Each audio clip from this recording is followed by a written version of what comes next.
Hello, and welcome to Subfloor Stories, where we have conversations around faith and culture.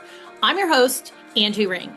And on today's episode, I'm so excited. We have my husband, Heath Ring. Hi, Heath. Hello. Welcome. Thanks. I'm so happy you finally let me talk you into doing this. I'm kind of happy. Maybe I'll be better at the end of this. I mean, you've listened to my podcast. You know me better than probably any human alive. What is there to be scared about? I Uh, wouldn't ask you anything too private. yeah, it's not so much about that. It's just not big on the camera and being recorded and stuff. I know. Well, if it makes you feel any better, the majority of people that listen to my podcast are not watching it Yeah. through YouTube. So my biggest listens are The on fact that Spotify and one person will watch this bothers me, so oh, does it really? no, just that one person. I mean, there is going Yeah, to be someone somebody's else gonna out see there. your cute Yeah. cute face. Yeah. Yeah. Well, as you know, the one of the reasons I wanted to have you on is because I think that it could be really helpful for people to hear your perspective. Um, we're continuing the series on the intersectionality between the LGBTQ plus community and the Christian church. And you and I have, this is something that we've, worked through, talked about millions of times, and all of those things. And one of the biggest things that's happened in our lives concerning this topic is um, I left our long-term church because of this issue, because I just couldn't any longer continue to stay part of a community that, in my opinion, was doing harm to the LGBTQ plus community by not affirming them. And when I made the decision to do that, as you know, you were on staff at said church, Mm. which led to some interesting dynamics. And so, if we can dive right in, and if you wouldn't mind, would you just kind of share like what that experience was like for you being on the other end of that? Yeah. Well, going through it, it wasn't fun. I just, yeah, I remember kind of dealing with some inner conflict, and it felt like a little bit of a double bind. I think maybe just at first, in first experiencing it, when I was first aware of, experiencing something from it, it seemed like there was um uh that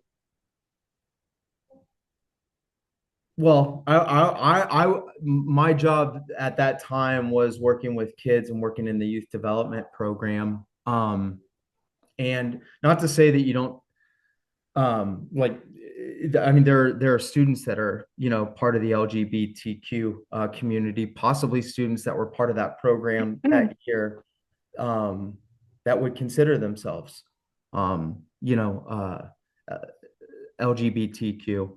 Um, so there was a little bit of a feeling of just kind of feeling like this double bind, um, like we're no longer attending this church because we don't like agree on things this and but yet still working within this program for the church, and through the community center. um and um I think in time I started to kind of settle in to that discomfort, Yeah. of what I perceived as like almost a double bind, Yeah. um, or just kind of a conflict in that, I don't agree with everything that these people agree with that I'm working for, but I'm still going to do this program to the best of my ability. And I want it to be a good program for the kids. Yeah. So after a little while and just talking about it more with you, with others, praying about it and stuff like that, I think that I really felt like the Lord just kind of impressed upon me to kind of like to uh to like hang in the pocket, hang in the tension Yeah. there, because the work that I was actually doing was in no way in conflict with that and Yeah. with that decision.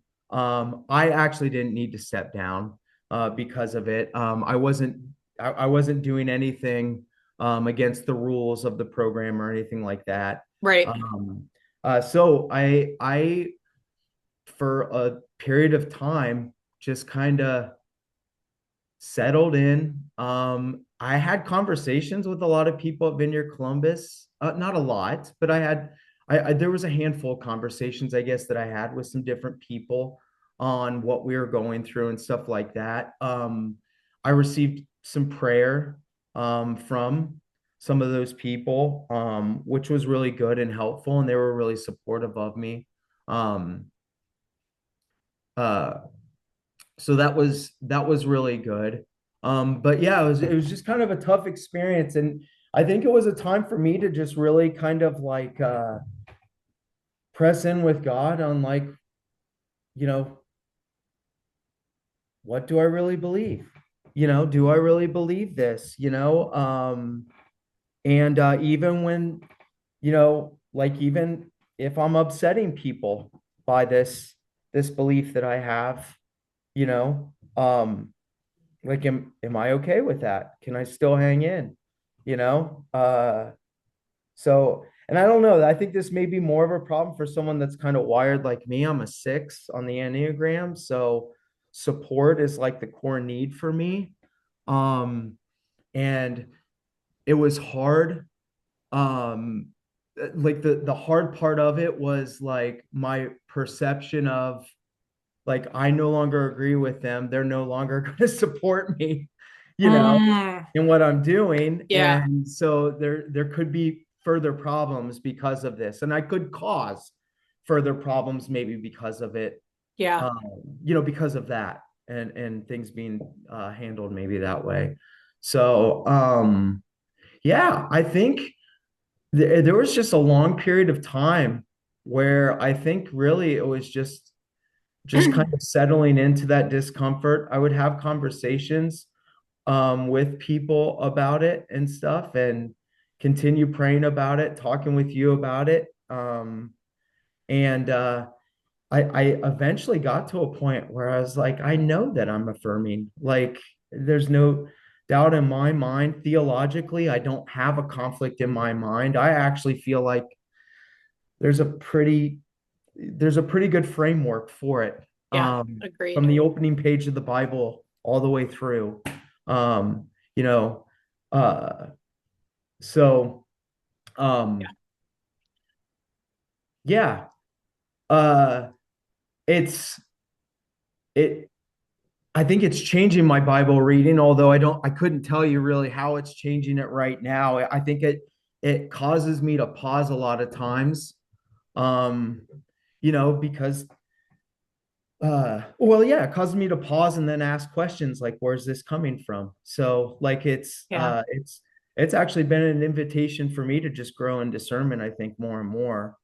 Um, I think maybe some helpful backstory would be, and I probably should have started with this, but I'm all giddy because my husband's on, and so I'm a little off my normal routine. But we had talked about the decision, and that this was a long time coming for me.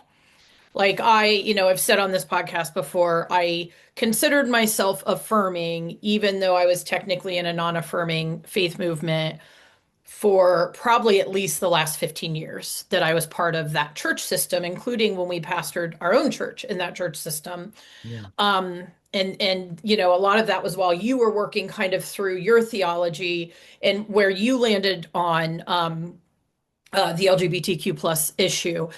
But moving up to the decision where you were still on staff, and I had finally got to the place where I was like, babe, I just cannot do it anymore. I feel so convicted. Yeah. Um, you, something that I've always loved about you, and I will always love about you, is you let me be me. And you don't try to, I'm a very fiery person. I'm an Enneagram 8, as I've said before, and as you fully well know because you live with me. But that is part of what drew you to me in the first place when we first started dating. And so this was a huge decision for us and for our family, and especially Mhm. with you still working there. But Yeah. something that I appreciate is that you didn't fight me on it. Yeah. You knew it was probably going to be a little uncomfortable for you. And I asked, we talked about this in depth for a long time. I Yeah. mean, I asked how you felt. I told you I was not going to do anything, that you were completely uncomfortable with or that um yeah, was at odds, right? Mhm. With like where you were being on staff there. I didn't want to cause you more stress. Yeah. But having, said all of those things, you still told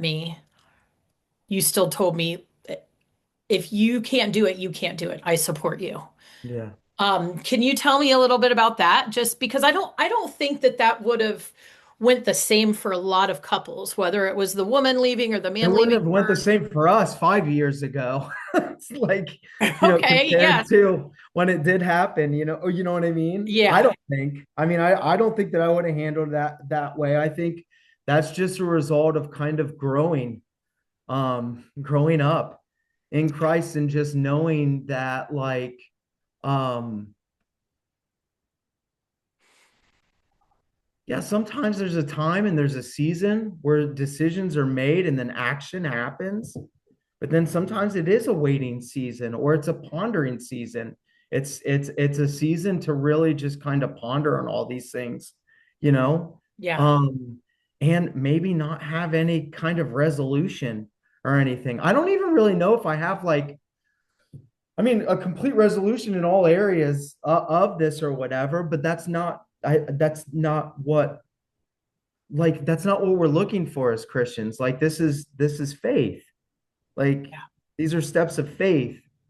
yeah, And if you're truly taking steps of faith, not knowing where you're going or where they lead, um, uh, then like, I mean, sometimes you don't just make a rash decision and move on. Sometimes you slow down and you sit and you ponder and you wait. One of the scriptures that, and actually I love the vineyard for this because the vineyard has, I think, instilled this in me with my approach to ministry and life, work, and everything. But in Jude, uh, I brought up this just the other day too with another person. I've been like harping on it. In Jude, it says in verse 20 and 21, um, I just love these verses. In the NLT, it says, "But you, dear friends, must build each other up in your most holy faith, pray in the power of the Holy Spirit, and await the mercy of the Lord Jesus Christ, who will bring you eternal life. In this way, you will keep yourselves safe in God's love." When I look at that, first of all, I recognize that there was a ministry model taught to us on that very thing. The vineyard taught that. We were taught, we were shaped in waiting on the Lord and yeah, waiting on the presence of the Lord, the mercy of the Lord, the compassion of the Lord to come. He will come. But in the meantime, build each other up in the faith and pray in the spirit, and yeah, like I mean, that still continues even when you're weighing decisions and so forth. And so that's what I kept on doing. you know, Yeah, that's was good. I kept on living life. I kept on ministering where I'm called to minister. I kept on working where I'm called to work. Um, and I just kind of held those things in tension. And that's probably also a result of some kingdom theology, just, some already not yet, some tension. Yeah, Um, yeah. which I still value and hold dear. You know, so yeah. You did. Did that answer the question? Yeah, Yeah. yeah. I think you're doing great, babe. Yeah. You're Oh, killing good. it. Good. Well, we'll let Um, others decide on that too. Unfortunately, you're not the only yeah. one who gets to judge that. I will say you did live in that tension well for the few months that you continued to work there. Um, After I left. You did. You didn't have high anxiety about it. You had to field a lot of questions, even though I had the appropriate conversations with our pastors, Mhm. uh, explaining myself. Yeah. But you, of course, had a few people coming to you who were your superiors, so to speak. Yeah. Um, asking how you were doing and, how you're feeling because your wife left. Um, and I really appreciate kind of you said a common thing to all of them. I mean, I'm sure the conversations were longer, but do you remember what you were kind of telling people? There's something about you, but that, It- yeah, yeah, I please. was like, well, that's, I mean, she's my wife and she Yeah. like makes her decisions. Yeah. Like I don't make her decisions for her, and I wasn't going to make this decision for her Yeah. like this. And I just think again that goes to your character and to the kind of partner you are to me, is that you might not like all of my decisions.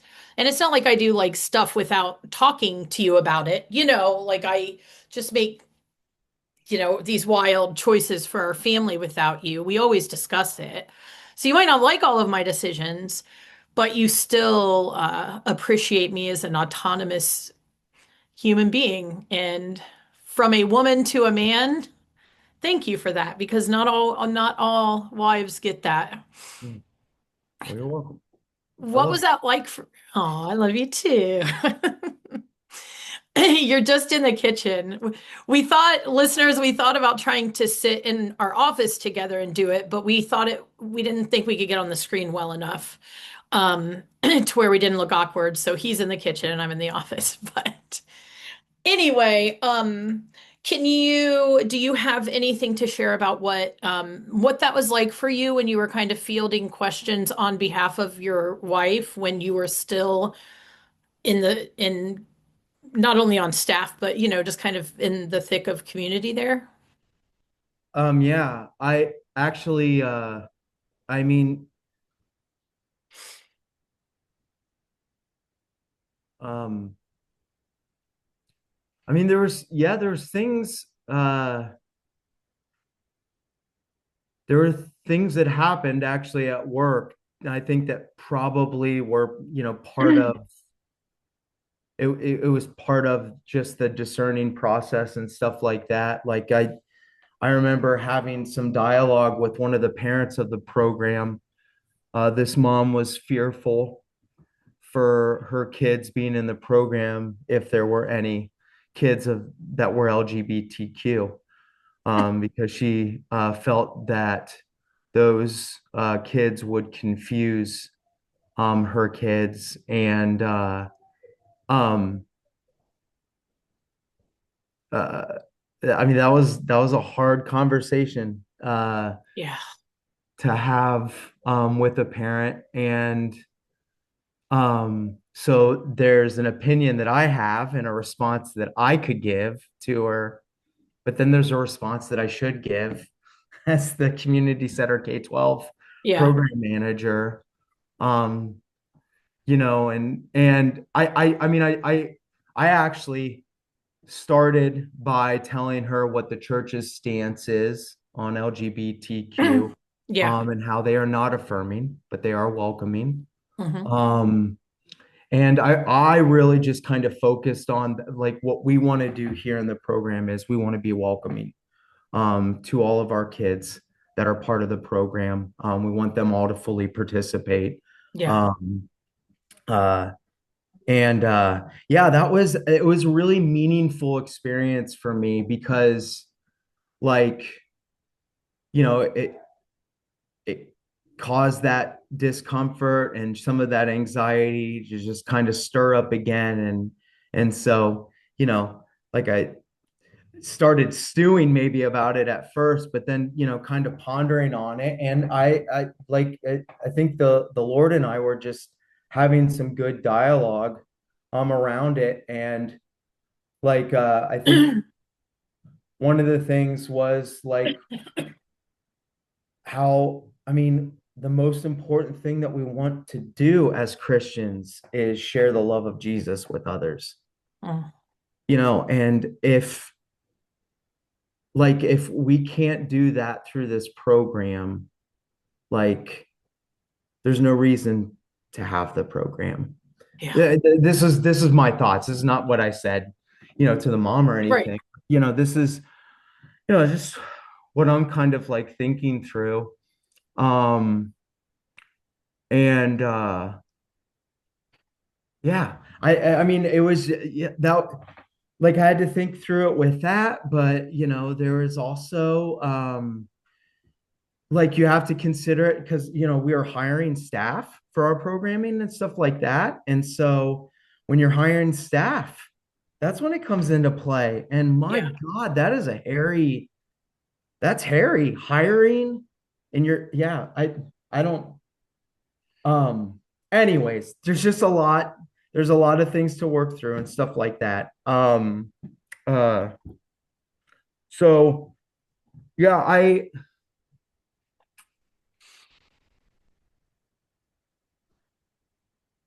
yeah.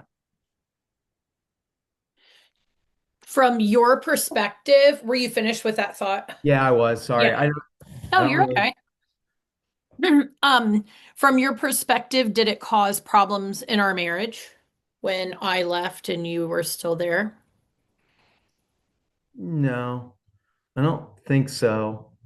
And again, I think that a lot of times would have been different, but I think me and you were kind of in solidarity in that like this is something that like you feel called to do. This Yeah. wasn't something flippant. This was something that we took our time with and we moved Yeah. slowly through. And uh yeah, I mean it just not just talking with each other, but praying together, but then praying ourselves on talking and praying with others and stuff like that. I think um uh yeah, there wasn't a whole lot of tension through this. Yeah. Um yeah. Yeah, I would agree. Yeah, and I It think it was because me and you were really in agreement, yeah. on it. But then also, I think you kind of agreed that like it wouldn't be good for me to just up and step away from the program because of this. Like, I Yeah. didn't need to. There was no, well, I mean, we didn't perceive any conflict with my role. I Yeah. didn't perceive any conflict with my role. Um, you know, and my supervisors knew about Mhm. you. So Yeah. everything was kind of above board and clear, communicated with one another. Um, so yeah. Yeah, good. Well, what does church life look like for you now? We have, left Yeah. that group of churches and so I guess I should ask what are you looking for in a church now? Hmm. We haven't quite landed yet. So what are you looking for? Uh, those verses that I just shared from Jude for Hmm. people to build each other up, encourage one another in the spirit, praying in the spirit, waiting on the mercy of God. The way in is the way on. Yeah. There's like yeah, I mean I was and I am and I will be saved by the mercy of God. if not for the mercy of God, Right. I cannot move forward. I need his mercy. I Mm. need his mercy. And so yeah, I'm content finding a community, which we haven't found one yet, to answer the question. And we're I've gone to church. I've gone to a couple churches and stuff like that. We've gone to a couple of churches and visited, but we have not found a church home. Um, and that's just one thing that I'm maybe looking Yeah, for. what else are you looking for? Yeah. What's important to you at this stage in life in a church community?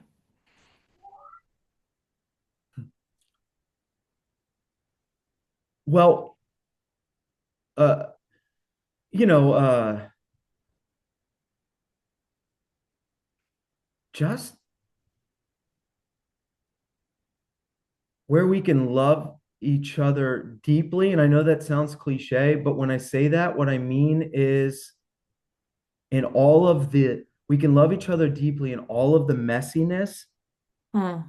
and all of the neatness of that. Like we Hmm. can, like with conflict, you know, with peace, with strife, all of it included, but we're able to still love each other deeply, Yeah, you know, yeah, and respect one another, not lose respect for one another because of, you know, perceived differences and so yeah, forth. So I'm looking for a diverse church that reflects the diversity of the kingdom. Um, yeah, where people love each other. yeah. Um, and the most white that we see is the white. Well, no, that's after we were resurrected. The white robes. I was going to say. I was just thinking about that the other day. All of the whiteness that people like are looking for I'm in like, heaven. wait, you want a church where we all wear white No, robes? no, I no. don't, what are But we? Jesus ends up saying in I know. Revelation, you'll all be wearing white robes, but you'll all be speaking in different tongues and coming from different nations Yeah. and so forth. And so, uh, yeah, where the only white, well, no, the only Yeah, white, let's, there are, yeah, we've why don't we derailed. back off from I've that? derailed. I've derailed. I But know the yeah, way your brain works. I'm like, let's back her on up. Let's do a beep, beep. I'm teasing you. but Yeah. I think that's some of what I'm looking for in a church. I can't think of anything else off the top of my head, but I Well, could probably obviously, we're looking for an LGBTQ plus affirming church. yes, Like yeah, that's, kind of mhm, what we're talking about here, and like the ability to love folks, um, not based on them uh cutting out a part of themselves to yeah, belong and to be, I feel that way about like welcoming churches that are not affirming but like welcoming and whatever the other thing is. mhm, Um, like you can go if you're gay, yeah, you just can't act on your gayness. yeah, So you can be a full-fledged member of the community. You can serve, you can lead, you can do all the things, but you can never, enjoy intimacy yeah, with a person that you're actually attracted to. yeah, Um, and so just to be able to be in a community like for me where everybody can fully be who they are, yeah, be present in the way that God created them, just feels like a really beautiful thing. yeah. So Hmm. we will find that. Yeah, I mean, I believe we're going to experience it Yeah. when we come into the fullness of the kingdom. That's what I feel like the kingdom is way more expansive than a lot of times even our theologians are expounding on. Yeah, Like I agree. and the diversity Yeah. of it, like you said, like it does to me, I think it includes LGBTQ Yeah. people because God loves them the same, Hmm. you know? Yeah. Um, uh, one of the things I think that I observed over the years, and it took way too long for me, I think, to um yeah, I wasn't convicted. Or I don't know. I don't really know how I handled it in the moment as I experienced it. But one thing that I observed with the church that was it was kind of like it was just it was rough to take in, like you've been a part of this, is that welcoming but not affirming thing, just how Yeah. that actually works out in church Yeah. communities, and how we saw that worked out in our own community that Yeah. we planted and pastored, in that, um, we talk about the love of God, we talk about the grace of God, you know, um, and we talk about the justice of God, uh, with these limits, these weird limits, you know, and conditions. They're conditional, you Yeah. know, um, and we just had so many people from our church. I mean, we had a lot of gay people that were part of our church, um, but I mean, they caught on to it. We didn't do a bait and switch, but it did still feel like a bait and switch, you Yeah. know? Yeah, because we basically ran our church as if it were affirming Mm-hmm. up to I mean, at that point, the red line was not officiating a same-sex wedding, Yeah, a same-gendered wedding. yeah, And we did not do that. We did hold to that. yeah, But that was the only way. And in a lot of churches, like from that denomination, you can't lead, you can't, some of yeah, them you can't even serve if you're, living a gay lifestyle. yeah, And, but yeah, I mean, and I don't blame them. I don't blame people for leaving when they found out that we were part of a church system that was ultimately non-affirming. If I were a lesbian or trans or any part of the LGBTQ plus community, there is no way in Hades I would be part of a church that did not fully affirm me. yeah. And it's the same, I've used this example before as a woman who was called to leadership and to preaching. Mm, I would never go to a church that did not affirm women in every single aspect of leadership, And so, in the mm. same way, I don't blame the queer community for not going to not Yeah. affirming church. I mean, unless there are a lot of people who are queer who hold to that theology and Hmm. do believe that that is sinful and that they abstain and so they stay part of those communities, which, is fine. I mean, that's their choice. I'm just saying I get why they people left our church when they because we didn't hide it. We weren't going to try, like you said, it wasn't a bait and switch. We No. just loved everyone, Yeah. you I know. think I think now too, like I think we're getting to a place too, like with it, where like I almost feel like the only good nuance, like the best way to handle it, whether you're affirming or not affirming, is just to say what you are to people and let them decide for themselves. Like, Say more just about that. instead of trying to hook them in your different ways that you're trying to hook them with your different programs and all that different stuff, just say what you are. Say what you are. If you're Yeah. if you're welcoming but not affirming, say it. People appreciate that far more. I think people would have appreciated that with us. We can ask them, you know, Yeah. uh, like what they think, like how they would have thought about that. But I'm almost certain of it, just from my experience, having experienced so many people disappointed, like starting out with excitement, like, hey, this seems like a cool community, and God seems present here, and they're actually welcoming towards us, even though we're different, you Hmm. know.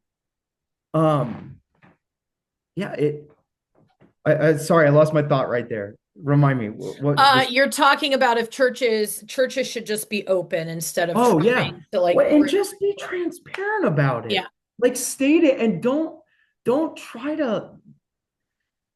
I mean, don't you don't have to defend it with the person. Let the person invite the person into their own discernment yeah. with it. Like Oh, that's it's helpful for all of us to grow you're in touching on something discernment, there. you But know? that's assuming that the church, X, Y, or Z church, whatever fellowship, Yeah. wants the person to discern. Yeah. Because a lot of times churches just want you to believe what they're telling you. Yeah. So they don't want churches who are not affirming, for the most part, it Yeah. doesn't seem like, I'm trying to be fair, it doesn't seem like they want that person to discern for their own life because they're telling the person they can't be gay, Yeah. right? So they Yeah. don't want to invite them into Yeah. discernment. They want to say, Yeah. God loves you, Yeah. but God doesn't love gayness. Yeah.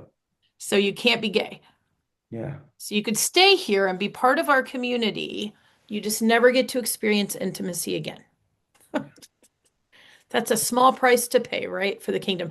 Anyway, but I think that's the key there though. Like you're making an assumption Yeah. that every pastor would want someone to discern for themselves, and I'm sure there are some great pastors out there that do. But I think for the most part, if it's a non-affirming church, they're coming from the worldview that that person's life will be better, that queer person's life will be better if they come into their non-affirming church and choose to not be gay anymore, Yeah. as if it's a choice. Yeah. Right? Does that make Yeah. sense? Yeah. I like Pope the late Pope Francis like said something years ago about how he never tries to look away from someone that is experiencing homelessness and is actually asking him for money. He never looks away Oh, from their eyes because he knows when he looks away from their eyes, he looks away from their soul. And so when he looks away from their soul, he looks away from their humanity and he looks away from their image, the image that they've been made in, hmm God's image. hmm Um, and I think it would help us if we not only were able to say what we are before a person, if you are welcoming but not affirming, or not welcoming and not affirming, that's a horrible combination. But Then you're just anyways, really big jerks. it doesn't make a positive, unfortunately. Two negatives don't make a positive. That's a horrible joke. Sorry, dad joke. Um, uh, oh God, help me again. And but yeah, like Oh, geez, I don't know where you were then. oh, it helps if you not only name that, but like stay connected with that person.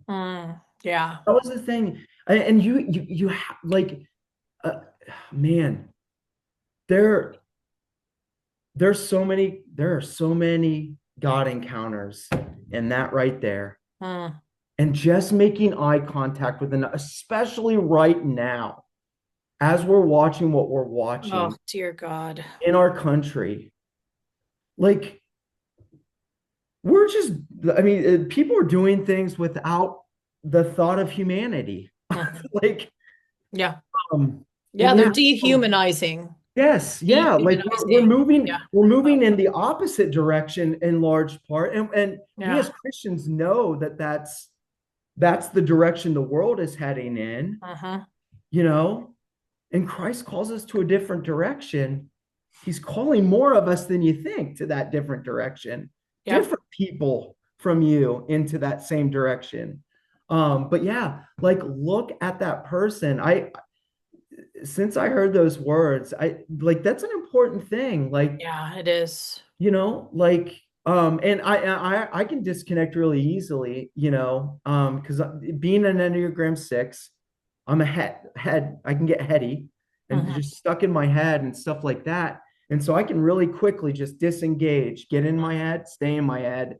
But making eye contact, the window of your soul, looking out at the window of their soul, you know, seeing their humanity, seeing their day, Mm, that they're made in the image of God, the same as you, they're no different from you. And they they should be able to receive, just like you, all the mm. grace, love, mercy, hope, freedom of in forgiveness of Jesus Christ. Like, it should be no different. No different. Yeah. So, You're yeah. preaching now. Bring it. Ah, Bring it. It's true. And I think right now, not only with all the things that we're seeing in the country with ICE, with horrific, them literally killing people. There are like, I think 30 some folks they killed last year. And sadly, we're up to two folks this year. Um, I think that we are living in a time that more than ever, um, that kindness, that connection, that ability to even just connecting like with our neighbors. yeah. Like we know, like the average American person doesn't know their neighbors' names. And you and I have been really intentional. Like we just moved into a new house about 6 months ago. We're always pretty intentional about neighbors. We've been very intentional about this place, making relationships with our neighbors and learning their names. Um, and I think that we just need that more than ever. And the Yeah. folks that we see on the streets all the time right now asking for money, it's much more than we've usually lived in more like urban neighborhoods, and so we're used to that, but it's more than I've ever experienced. Mhm. I mean, there are folks I see folks in New Albany, in Gahanna, like on street corners, asking for money, and I know you do too, which is Yeah. like wild right now. So I appreciate you saying that, because even the thought of like I can tend to look away from those folks because like if I don't have any cash, which I normally don't have cash, um, I almost feel guilty, you know. So Mhm. I'll maybe smile, but then kind of like look away. So maybe there's an invitation there for me to just like connect on, Yeah. more of a I don't know. Yeah. level. I've had powerful encounters, um, with God and with other people, um, doing that. Like, yeah. And the Lord working despite me a lot of times. Like, I remember one time I had a chip on my shoulder towards a former boss that I still worked with. And I remember a bunch of us ended up going out to lunch. And I ended up sitting by my old boss, and I was like, dang it, I gotta sit by Chuck again. And You just said his um, name. Oh, he's never going to listen to this. wait, maybe we should. Oh, shoot. We can beep it. Yeah, we'll beep it Okay. out. Yeah. Okay. Yeah, it does. Um, but yeah, like, so I was sitting by him, and I just remember just kind of like stewing, like, gosh darn it, I'm sitting by my old boss at lunch. This lunch is gonna suck. I'm sitting next to him, and I remember. No, I'm gonna say his name. We can say his name. Yeah, just don't say his last name. Yeah, Yeah, Chuck. yeah. So Chuck, There's a billion Chucks in the yeah, world. yes, and Chuck started up a conversation with me, um, I can't even remember what he said, but he said something just very jovial to me, just joking around. And immediately, the tension that I was feeling towards him just completely dissipated. And I Aww. think at that point, like, I'd made eye contact with him, but I was like engaged with Yeah. him, and we were now talking. And then I remember afterwards, I was like, oh my God, that was fun. God, that was fun. I had fun with my former boss, Chuck, who I just didn't enjoy really Yeah, being yeah, with too much or whatever. And I actually like being with Chuck. Chuck's a great guy. Um, but yeah, like that's all as a result, I think, of yeah, just like even if you disconnect, just try to reconnect. Like reconnect. Um, and do that by looking them in the eye. Like don't cut off the conversation. Maybe you can't have a full conversation, but at least be kind, you yeah, know. yeah, Um, you know, yeah. so yeah. Whew. Well, what else, does anything else come to mind that you would like to share on your first time ever on your wife's podcast? Hopefully there will be many, many more that I can talk you into. um, yeah, I don't know. I don't know. I don't have anything. I I think I this is didn't. great. I've enjoyed this. This, Good. I'm so yeah. glad. Um, yeah, for all of you that end up watching this, if there's anyone that ends up watching, I didn't want to do this before. And I was literally trying to get out of it any way that I Oh, can. he sure was too, y'all. Yeah. He sure was. Um, I was like, I didn't line up anybody else. You're episode 7. I already have episode 8 recorded. Let's go, buddy. yeah, Get on and like it. I mean, it wasn't that rough, but yeah. Um, I guess I will say one thing. do it. Um, I know that you've had uh Sarah and Angie Beam on, our Hmm. friends. Yep. They were part of our church. Um, and I just want to give a shout out to those two people. Um, Yeah. uh, the grace that they were able to show me Mm. in working through this, um, was like nothing short of the Lord. Like it was the Lord's grace, them extending the Lord's grace to me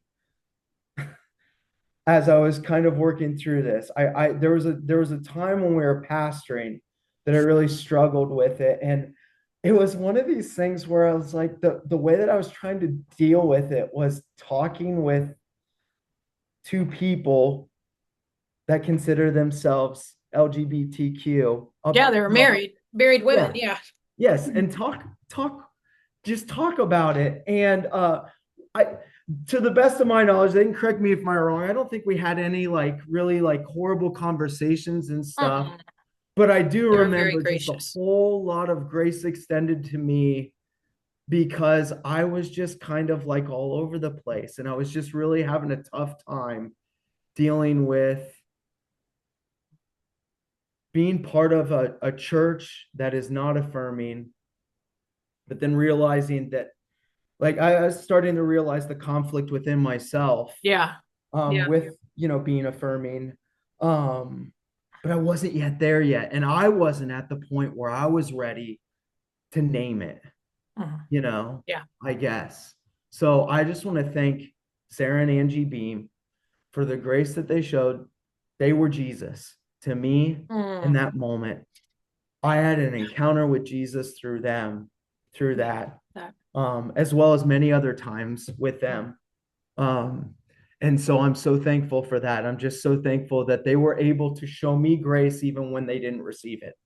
Mm. And for people to do, and that's following Jesus right there. That's where Yeah. Jesus says, like, turn the other cheek, to them, let them slap that one too. You know what I mean? Like for them to be able to do that, like Jesus, Yeah. for me when I wasn't doing it necessarily for them is a huge thing. And so I can't I can't hop on here and not say something about that. Good. I'm glad you did. Uh, and that was just an awkward time. So I do apologize for it and any of the negative impact that I had on them Yeah. for that. And I will say that, there was others that were that fall in the same boat that were part of our church at the time. I want to apologize if there was anything that I said or did um, that impacted them negatively in terms of their sexuality. I don't think I did, but Yeah. I just want to apologize in case that's the case, because I know that yeah, it was just an awkward time, and I was trying to figure things out. But Yeah. yeah, that was a very pivotal moment for me. Yeah. It was actually as we were getting ready to close the church, or right before we ended up deciding to close the church. Yeah. So, but yeah, I'm so thankful for them, and they are Jesus. Yeah. I agree. They're good folks. Yeah, Well, good. Well, good. I'm glad you said that. All yeah. right. Well, I mean, how do you feel? This wasn't too bad. No, it wasn't bad. No, no. I think it went really well. It's really nice to have you on.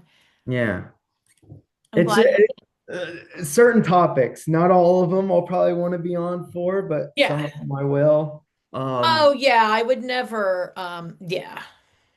Yeah. Yeah, I just want you to be on when you want to be on, which you said you would be on initially with I this, which is did. the only reason you got pushed a little because you were I know. this slot and I didn't I want to know. have I that. was Right. dealing with giving my word and keeping Yeah. it. Yeah. Your Yeah. yes being yes and all. Yep. All right. Well, good. Well, hey, thanks for being here. And I'll see you in about 3 seconds because I'm going to come in there and meet you so we can have dinner. All right. All Peace right. out.